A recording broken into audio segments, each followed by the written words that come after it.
You're listening to Curiosity Invited with David Bryan here on LA Talk Radio.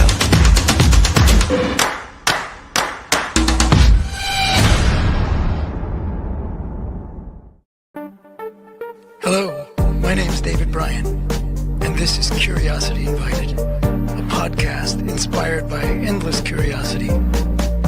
Tune in for an open-minded conversation about interesting and important things. Hello, and welcome to Curiosity Invited. I'm David Bryan, and today I have the pleasure of speaking with somebody who's been on the podcast before.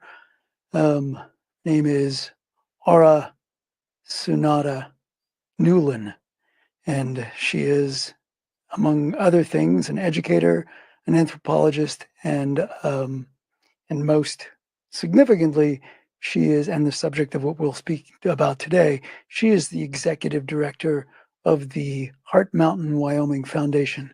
And their latest venture is really the subject of what we're speaking about today, is the Minetta Simpson Institute. The Minetta Simpson Institute is a way of looking forward and learning from those lessons of that past blemish in American history, and moving it to the future and taking it into the future, and helping a younger generation kind of create a more generous of spirit world, more generous of spirit attitude towards difference, and people who are not, quote, like us, whatever that means, whatever one's us is. Is incredibly enthusiastic about her work and a great asset to the Heart Mountain Interpretive Center, the Heart Mountain Wyoming Foundation, and to helping to create a world of more grace and more insight and more generosity of spirit. So with that, I give you Aura Sunata Newlin. Well, hello, and this is David Bryan again, Curiosity Invited, and I am with Aura Sunata Newlin, and not only did I trip over saying Aura's name, we just spent a half an hour having a really nice conversation that I forgot to hit record on. So here we go again. I am so sorry, but that's okay. So for anybody listening, if David and I both look really bored for a little bit, it's because this is the second time we're having this conversation today. Oh, so Aura, you are, among other things, among being an educator, an anthropologist, a soon to be, we hope, doctor of anthropology. You are the executive director of the Heart Mountain Wyoming Foundation. And I'll let you talk about what that is, the Heart Mountain Wyoming Foundation. I mean, I know what it is because I live down the way, just a little bit from there. But, and I know we've spoken about this on the podcast before, but for those people who didn't see it, or they should go back and listen, and thanks for doing this, by the way, again. Oh, I'm always thrilled to talk to you, David. So, yeah, the Heart Mountain Wyoming Foundation is an umbrella organization for just a lot of amazing activity that's going on here at the site of one of the effectively concentration camps for Japanese Americans during World War II. Heart Mountain was one of the 10 major camps organized by the War Relocation Authority at the time. And at any given time, from 1942 to 1945, there were about 10,000 people of Japanese ancestry incarcerated here, behind barbed wire in what was effectively a city that popped up in the middle of the plains and disappeared just as soon after the war as it arose. I am a descendant of Heart Mountain incarcerees. I'm mixed race, Japanese American and Irish American. And yeah, so the foundation oversees the protection of the historic site that we have here, which includes a handful of original buildings from the camp that still remain. We also operate the Heart Mountain Interpretive Center, which is a museum that has just been named a Smithsonian affiliate, which we're very excited about. It's a nice what does that recognition actually of the mean? work. What does that mean? It's a Smithsonian affiliate. It means that the Smithsonian, as we know in Washington, D.C., is really the pinnacle of what museums can be. The quality is extremely high. It's visionary, and there are there's a community of affiliates around the country that basically get the stamp of approval from the National Smithsonian saying that what you're doing on your sites around the country is worthy of our name and our logo. Oh, wow. Oh, wow. So That's it's great. a very big hat tip to what we're doing here. So yeah, we have this Smithsonian affiliate museum now, and also we have just opened the Minetta Simpson Institute at Heart Mountain, which is a retreat center, a lecture hall, and really a way for us to take the message of Japanese American incarceration during World War II into the realm of broader conversations that affect democracy at large.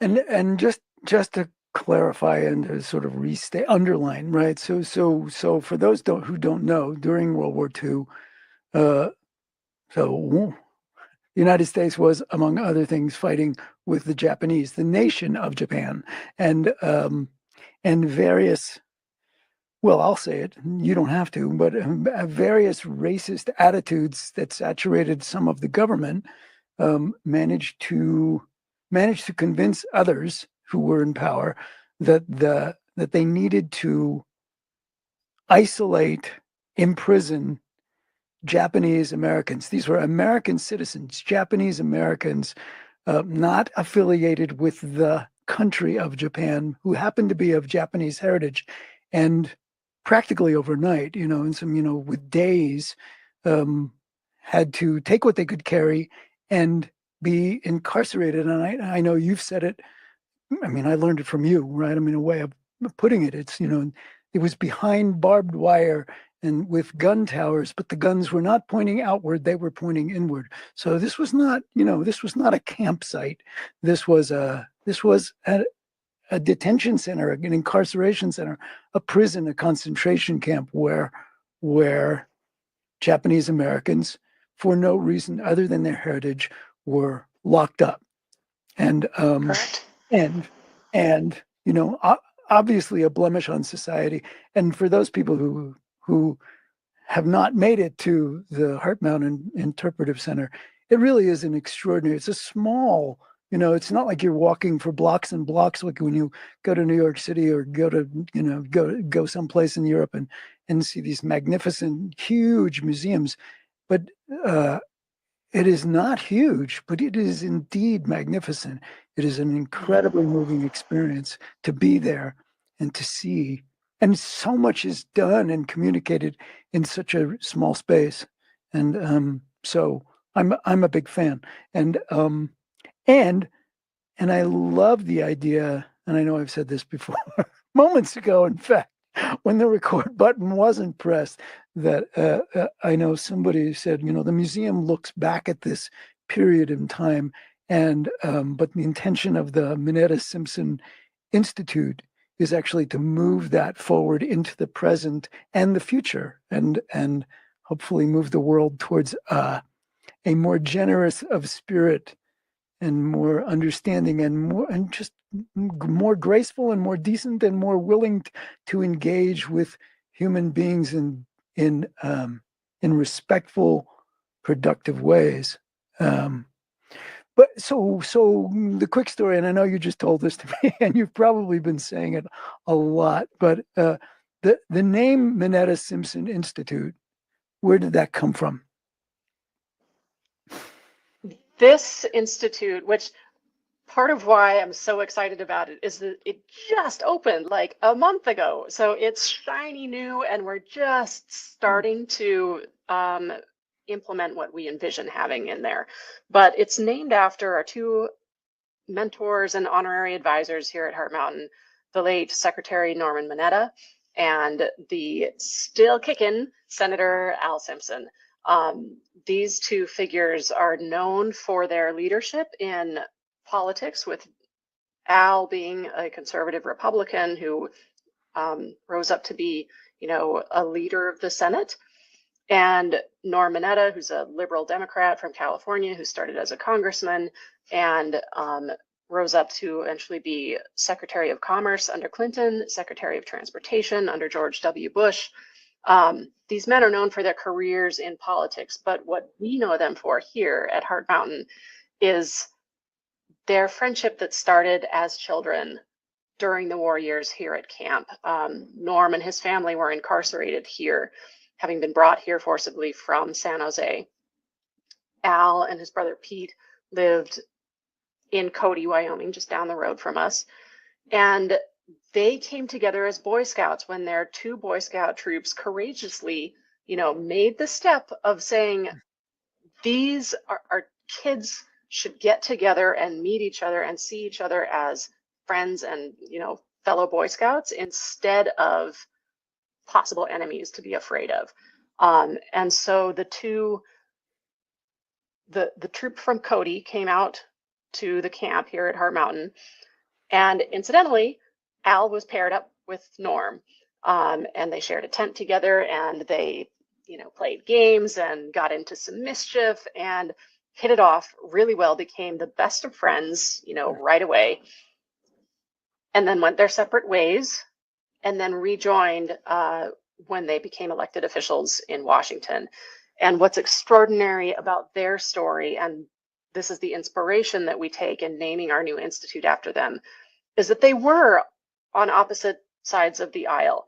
And it wasn't like they sacrificed some of who they were or their firmly held beliefs about policy in order to be friends with the other.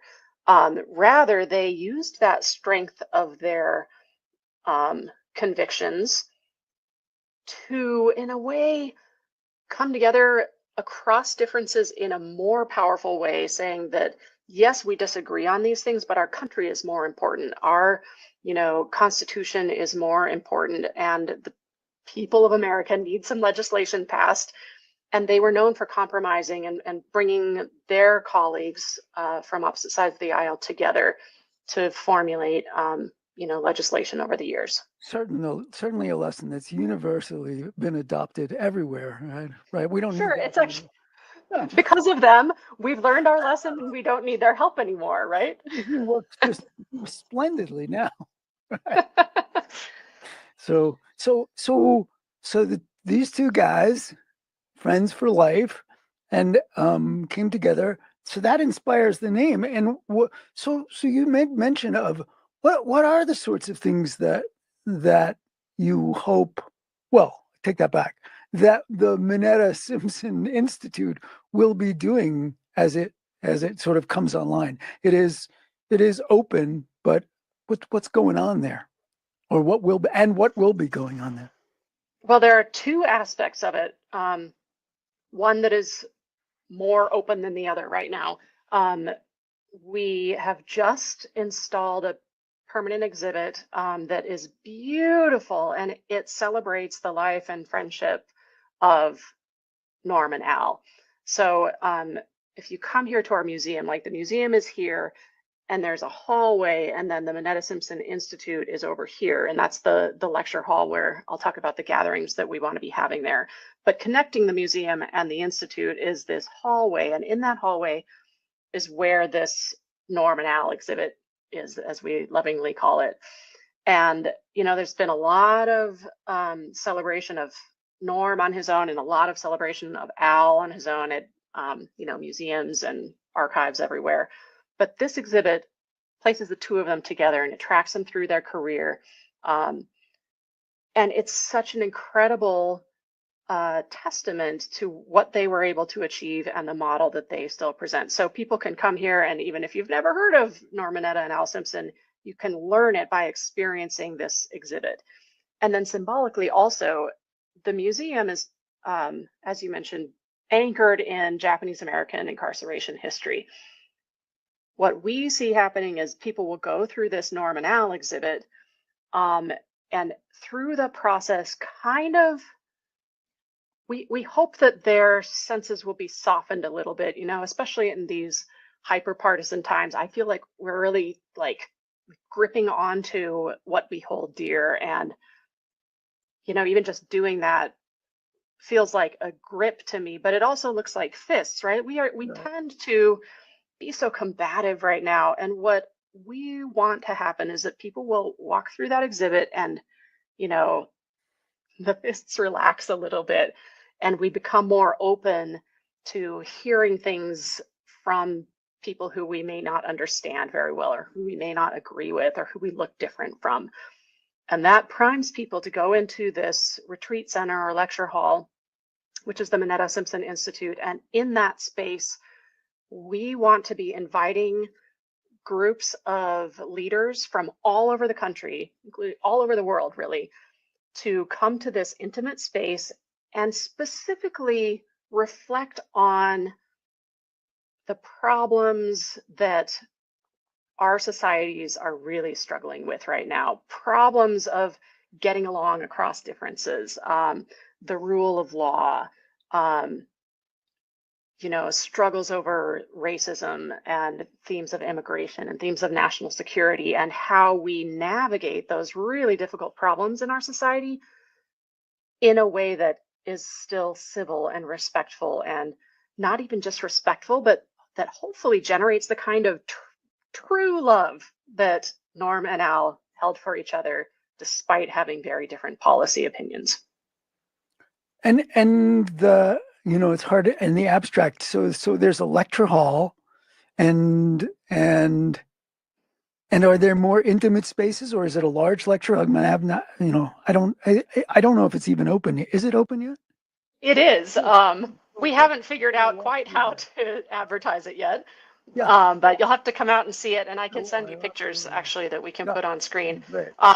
It's an intimate space. I think we can seat about 200 people in there, auditorium style, and there's a stage, but it's not so huge that it feels impersonal. Actually, it's a really great place to have these like workshops and small conversations. And we also have a digital production studio where we will be able to record podcasts, record oral histories. We'll be able to record the panel discussions that we envision happening on the stage and live stream them.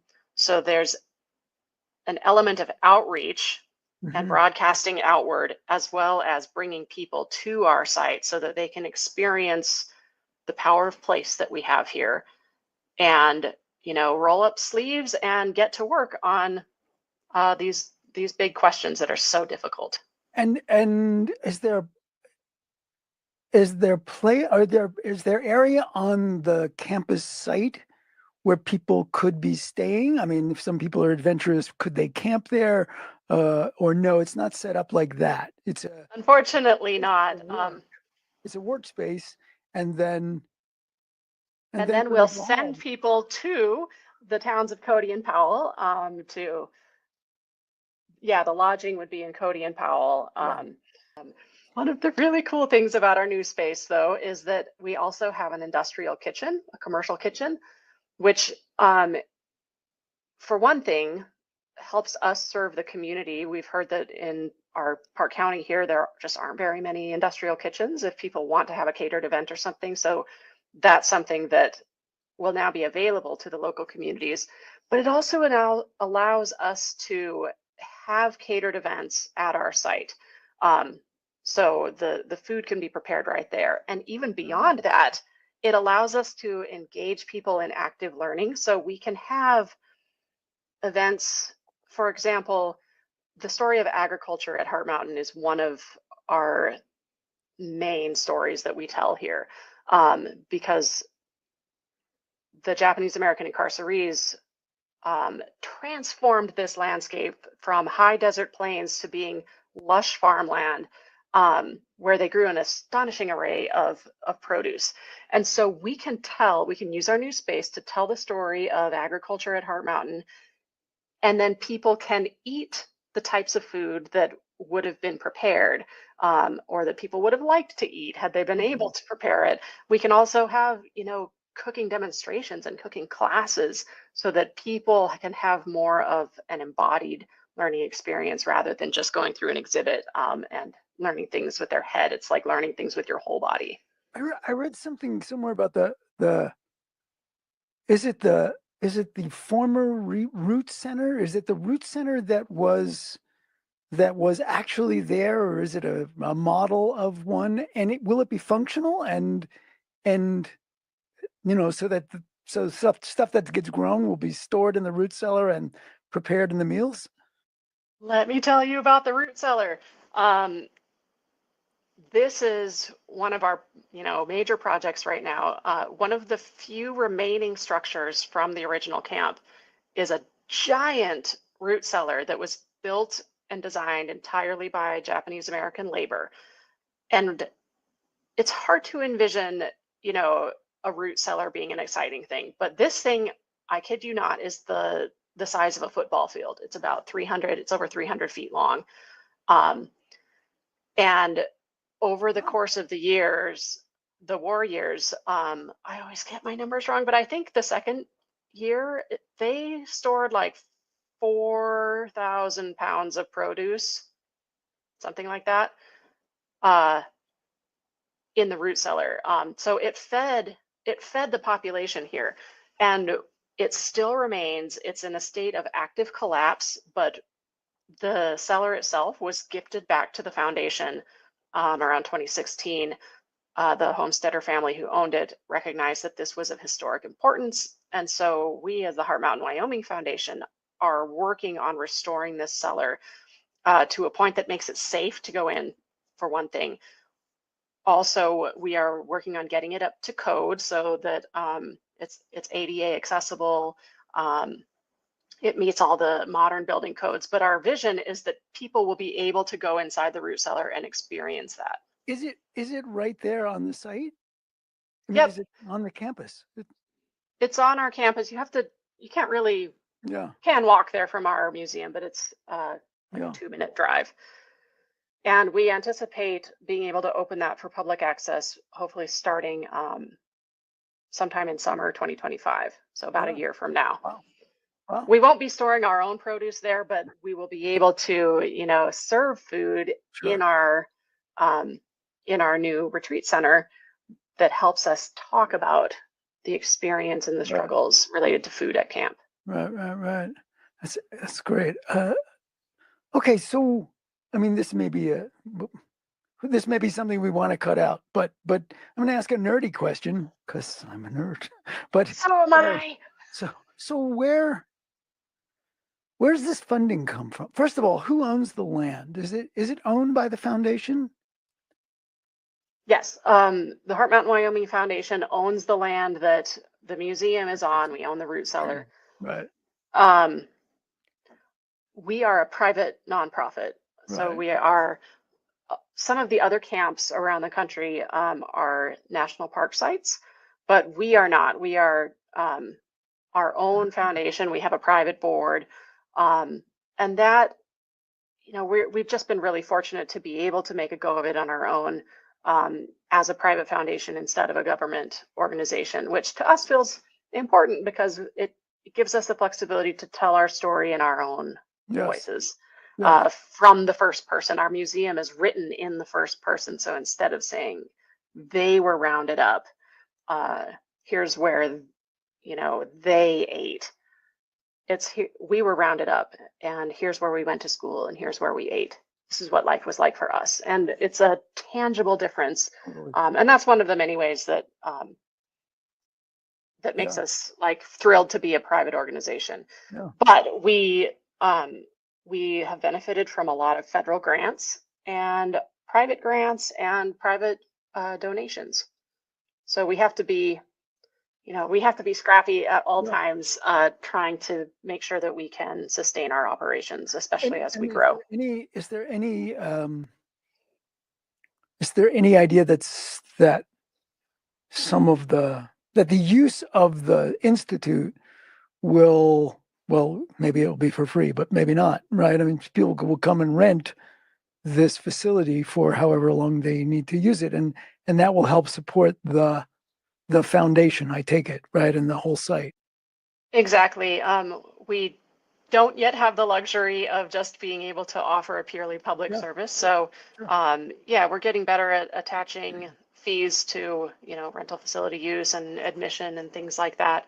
And what I've learned over the years is that that's not actually, um, a greedy thing, or Not at all. money tends to be framed as a bad thing, but actually we see it as a way for people who care about the work that we're doing to be able to be a part of it, by coming here, but also by helping us sustain our operations, with funding. That makes it really a community-wide and nationwide project that we're working on, and it's a way for people to be a part of what we're doing. And maybe it's too soon to even have an answer for this question, but has there been a response from the local communities, the local community? Are people? Is everybody excited about this? I mean, I'm like, I'm super excited about it. I just think it's, I mean, I love the museum. I think the museum is really spectacular, and the idea that it's, that it's still a relatively unknown period, maybe less and less so, but so I think this institute is it's a wonderful idea, and I hope it's bustling with all sorts of activity. But I'm wondering about the local community. I mean, I want them to be like, so, wow, we've got this, and now there's this new resource that we can access. That's Yes. spectacular. And so far, we have enjoyed extraordinary support from the local community. In fact, this museum wouldn't even be here without the initial efforts of local homesteading families who recognized that something important happened here and it needed to be preserved. Our foundation has always been a partnership between the local community and the community of former incarcerees. And we've been very mindful over the years and worked really hard to make sure that this is a place that can be celebrated by all. Mm-hmm. And again, that's in this spirit of Minetta and Simpson, that this is very much an American story, right? This isn't a place where, you really should only come here if you are Japanese American. Yeah, in right. fact, all of us have a responsibility to carry this work forward. And yeah, I think with our new institute space and also our expanded collections space, we have we have an archive, and we have artifacts from camp, and we have new space to fill up with new artifacts. And as we get to working more in the local community, people come in all the time who have artifacts from camp. After the war ended, the barracks were sold off for $1 a piece, to returning veterans and homesteaders. And to this day, a lot of those barracks are still, scattered all over the landscape, and people are living in them. They've been converted into homes and sheds. Exactly. I've been in places where, I kind of looked quizzically, and people said, yeah, this came from the camp. And I was like, oh, wow. You're living in, or it's a shed from what were the barracks, which is amazing. And all sprinkled around the area. Yeah, and increasingly, people are coming to us, and as we make local folks feel welcome here, we're encouraging them, like, hey, do you have stories that were passed down to you from camp? Or do you have memories of when you were a child? Do you have artifacts? And the response has been really heartwarming, and locals want to be a part of what we're doing, I think. And we, again, in the Minetta Simpson spirit, we are so committed to not being divisive. We are being welcoming to anybody who wants to be a part of this larger project of civil discourse and civic engagement. And I mean, I have some fantasy, probably my old educator hat, right? But that that the schools would be beating down the doors of the museum, and is that something that's sort of on the horizon of what you're offering, like bringing school groups and so they can see the museum and and participate in some of the conversations that happen in the institute? Oh, it's not even on the horizon. We already have school groups locally, but also from all over the state and from Montana Yeah, fabulous. coming and having field trips here. And we have an education manager who, has crafted, these guided tours for school kids. And we're working on telling the story that is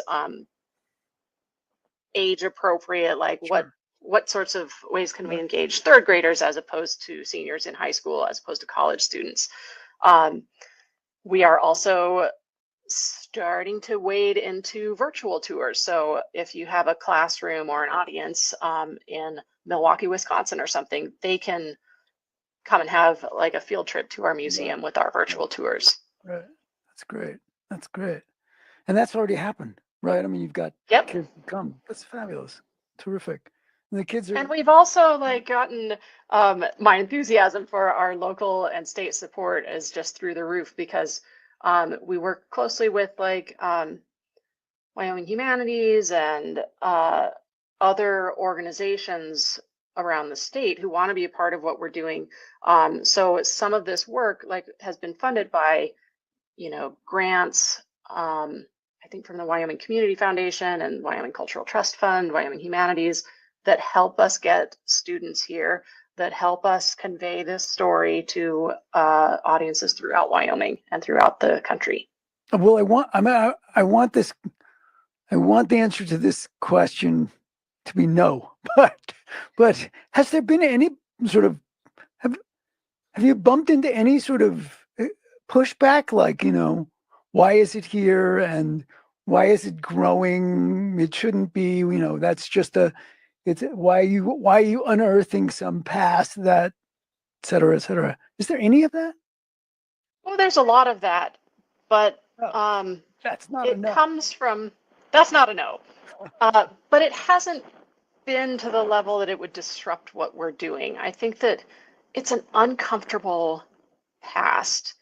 And I'm an anthropologist, and the thing that makes me thrive and the thing that I think makes life interesting is going out of my comfort zone and being a little bit, you know, challenged and confronted in learner friendly ways, learner centered ways. Yeah. That's my lifeblood. I like going out outside of my comfort zone. But for a lot of people, that's a very uncomfortable thing. And so defenses, tend to be high. And because this history hasn't been taught very well in schools really until the past decade or so, there are misunderstandings. And so a lot of people come in with a little bit of a chip on their shoulder or defensiveness, Yeah.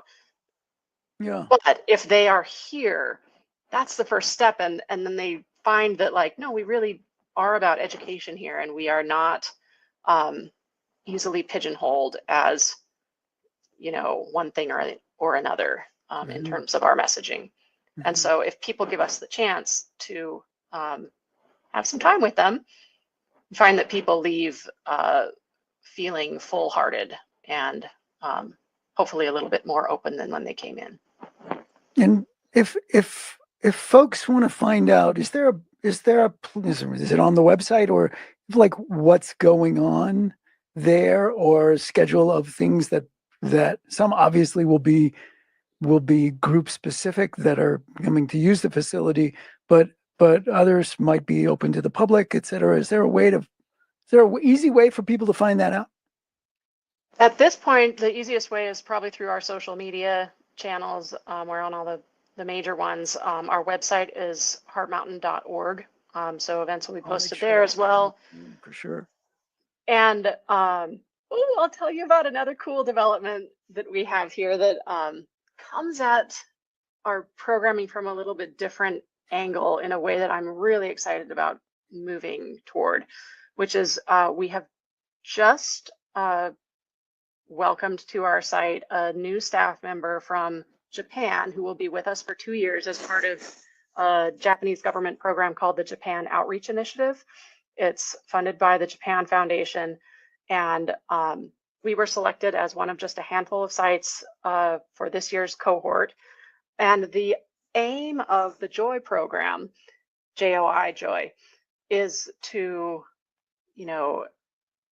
build goodwill and cross-cultural sharing between Japan and the United States at the grassroots level. So we now have a JOY coordinator. Her name is Haruka. She's been here just about a month. And what she will be doing is offering Japanese cultural programming here at the Minetta Simpson Institute that ties together this like long arc of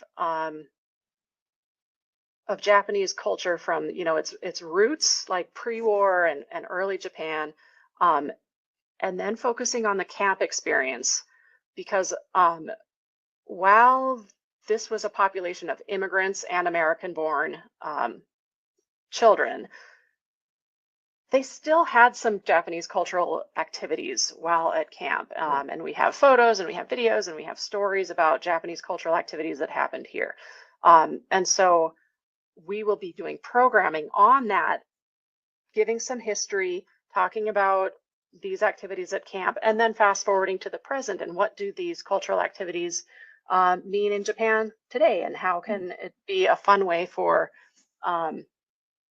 America and Japan to get to know each other a little bit better. And we're doing it with one important caveat, which is part of the problem in the first place that led to the camps was that the American public and the American government was unwilling to see a difference between the immigrant population here in the United States and the Japanese government. The rationale was that they're all the same and we can't tell them apart. And so if they're here, they obviously must be Japanese and therefore they're a threat. And we still struggle against that today. Like, I'm Japanese American, but I don't speak Japanese. And so we're not conflating Japan with the Japanese American experience. What we are doing is carving out a way for us as Japanese Americans to celebrate our Japanese heritage and reclaim what was taken away from us. I mean, at the time, my grandparents and their families, they were punished for having anything to do with Japan. And there was a lot of cultural loss that went along with that. If you are seen to have any kind of nostalgia for Japan, then you will literally be put in a prison camp and the FBI will come and hunt you down. We are taking that back now with this Japanese cultural programming. Not to say that Japan and the U.S., or Japan and the immigrant experience were the same, but rather that we don't have to be afraid of one another. Do you know if there were restrictions at the camps when they were active against activities, cultural events that would be seen as primarily Japanese, right? I mean, was there? So, I mean, look, barbed wire and guns are enough, right? But I'm wondering if there was also an active, like with the Native American population in various places, there was an active trying to stamp it out, right? And Right. Was there a similar sort of thing or no? It's a really good question, and I know there must have been a lot of that at first. As the war years went on, things loosened up, and we know that people did these activities, so they weren't totally cracked down on. But especially at the beginning of the war, there was a lot of fear, and people, weren't allowed to have cameras, and they, had their things taken away from them. But somehow during the camp years, they were able to continue some of the traditions. And for example, one of the programs that our JOY coordinator, Haruka, is developing is about kimonos. So this is the traditional dress that people in Japan wear. And when people were incarcerated here, they could only bring what they could carry. So like one suitcase, two suitcases at the most. And if you could imagine trying to decide, all right, I have just a couple weeks to pack up the most important things in my life. I can only take what I can carry. Some people brought their kimonos with them, which would feel like a whole suitcase. Some people decided to bring those with them, and it begs the question, why? Like, doesn't that seem frivolous? Shouldn't you bring something that's more functional? But there's something about a kimono that's like a photo album, a family photo album or something. These pieces of clothing might have been passed down from generations, and losing it, leaving it behind, adds a whole nother layer of trauma to, being severed from your traditions. And so some people brought them with them. And we can then engage with questions of like, well, if you didn't bring your kimono with you, what did that mean to have to leave it behind? How difficult was that? So we can engage in those kinds of questions, as a form of healing, really. And then we can pull it to the present and be like, well, what sorts of events do people wear kimonos for today, and what meaning do they have for Japanese people today? And people who are not Japanese, what are their parallel? Are there parallel things that mean so much culturally that the rest of us don't have any idea about? Right. Cool. Well, it's so exciting, and your enthusiasm. I mean, they're lucky to have you, and you're lucky to have them. So it seems like a match made in heaven. And what else should we say before we hang up for the first time rather than the second time? Well, I think it's worth reflecting on some of the words that Al Simpson and Norman Mineta themselves would often say, and that they sort of used as guiding lights throughout their life. Al Simpson and his brother Pete Simpson, both of them still live in Cody, and they often will quote their mother as having told them throughout their lives that hatred corrodes the container it's carried in. And if we just go a little bit, deeper into that idea, it's such a simple idea that is so powerful, and it holds so much truth. Because if you think about maybe the container is the body. So if you think of hatred corroding the container it's carried in, if I have hatred like in my heart and in my body, it destroys my body. It destroys me to be carrying around all of this anger.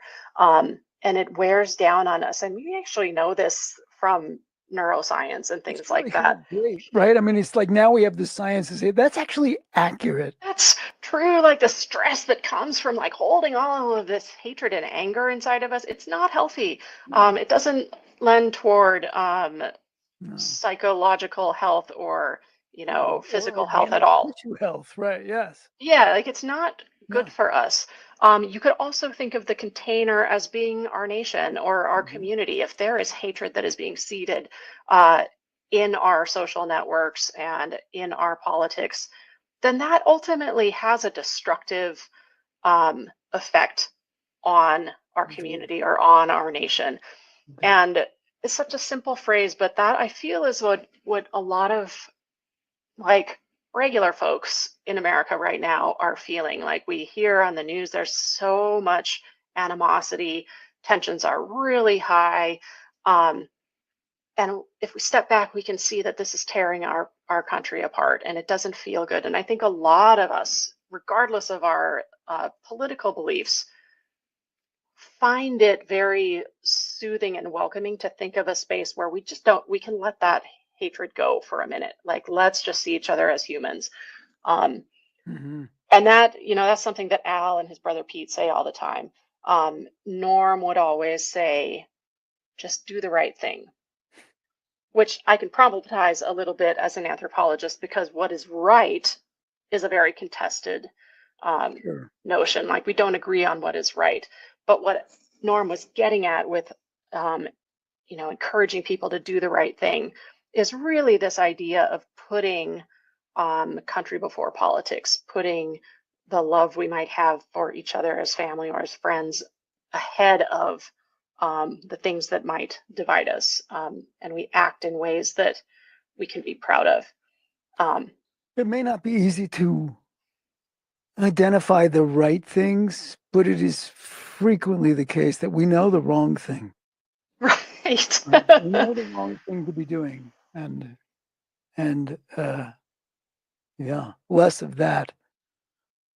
And it's hard to do, what we are asking ourselves to do here, and what we are inviting other people to engage in when they come here, is a process of, like, again, stepping out of our comfort zones, stepping out of our social, political bubbles, and taking the high road instead of resorting to our defensiveness. Yeah. And it's much harder to take the high road and to, be a little bit humble. And it's often harder to just sit and listen instead of to orate and deliver. So we're asking ourselves and others to do the hard work instead of just taking the easy route. And ultimately, that is far more rewarding than just staying in our own lane all the time. This is how we grow. If we were never putting ourselves in positions that were uncomfortable, then we would never grow, right? How boring would life be if I only talked to people who agree with me? Right. Like, that's no fun. Whenever you're in a room where everybody's nodding their head at the same time, you should get a little bit nervous. Yeah. Everybody agrees. Everybody. So, well, all right. What a pleasure. What a treat. And I'm genuinely and so sincere about this. Your enthusiasm is a wonderful piece of what the Heart Mountain Wyoming Foundation represents. So thank you. And thank you for being willing to give up even more time than you would have had I not forgotten to hit the record button. So You're listening to Curiosity Invited with David Bryan here on LA Talk Radio.